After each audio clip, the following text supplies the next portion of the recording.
Welcome. Refined Rage is a show that will cause you to think. If you are empty-minded or are not big on thinking, I suggest you leave now before the brainwaves nuke your pathetic gray matter. That is all.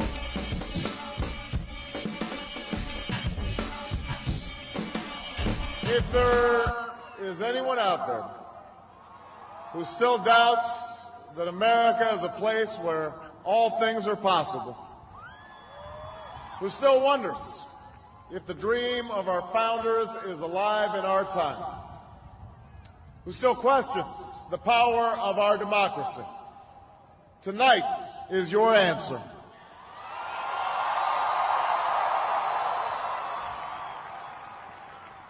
It's the answer told by lines that stretched around schools and churches in numbers this nation has never seen, by people who waited 3 hours and 4 hours, many for the first time in their lives, because they believed that this time must be different, that their voices could be that difference. It's the answer spoken by young and old, rich and poor, Democrat and Republican, black, white, Hispanic, Asian, Native American, gay, straight, disabled and not disabled, Americans who sent a message to the world that we have never been just a collection of individuals or a collection of red states and blue states. We are and always will be the United States of America. Hey everybody, it's me, Diogen Z, and this is Refined Rage, Episode 4. And on this episode of Refined Rage, I'd like to talk a little bit about our new President-elect, Obama. Now, during my time out, as far as the internet goes, people who I knew personally, they were always asking me, what do you think about this election? And, at first I was, I was siding with Ron Paul, but it was obvious he wasn't going to get into the finals as far as being elected.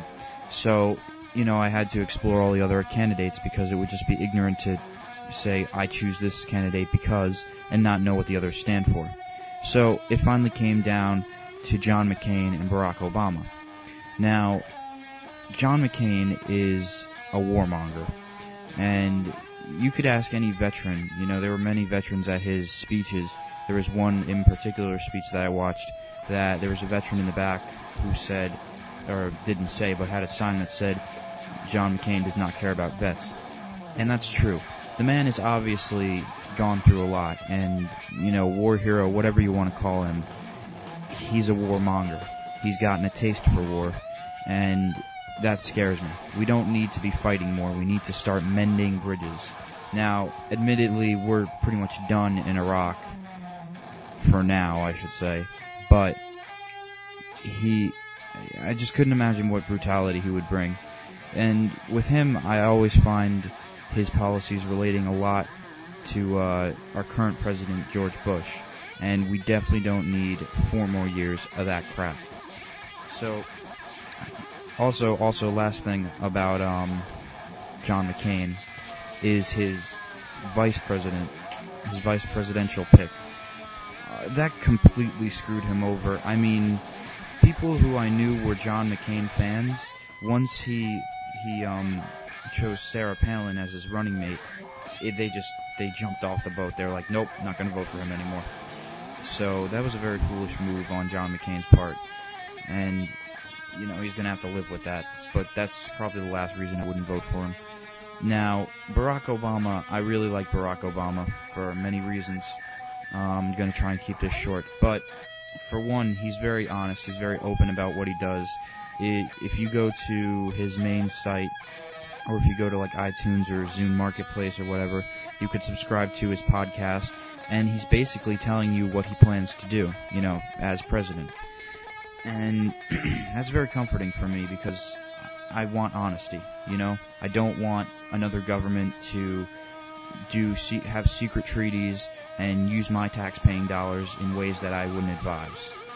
Also, he's going to take out the troops, which is good, and he seems to really get the picture. He really understands that we have multiple problems. It's not just economic, it's not just ecologic, it's everything. and he seems to be going to attack these problems in a good manner. Later on in the year, he's going to be printing out his solution for the budget, and he said he's going to do it page by page, line by line, and he's going to make that available for the public to see, so I cannot wait to see that. Now, the one thing that he faults on with me, and John McCain faults on this too, but I'm not surprised, but they're both religious. And I understand that if you don't try and get the religious vote, you're probably not going to win in America, which is a damn shame because separation of church and state is completely gone. It never was there. There was no separation ever. But religion is another topic for another day. So now here's some good stuff. Here's some good news as far as my going to the inauguration, which will be January 20th. At first, I was thinking about taking off from school and work to just, stay home and watch.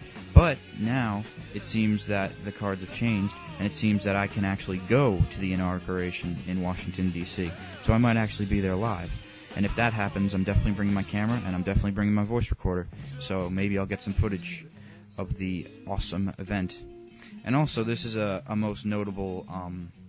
This was a most notable running because the three candidates that everybody was focusing on was John McCain, Hillary Clinton, and Barack Obama. So, of course, early on in the debates, I heard a lot of nonsense. There was a lot of nonsense on all sides that, like Hillary Clinton would cry at any, bad situation that would happen. She's a fucking adult. She's not going to cry at a situation, especially if she's president, all right?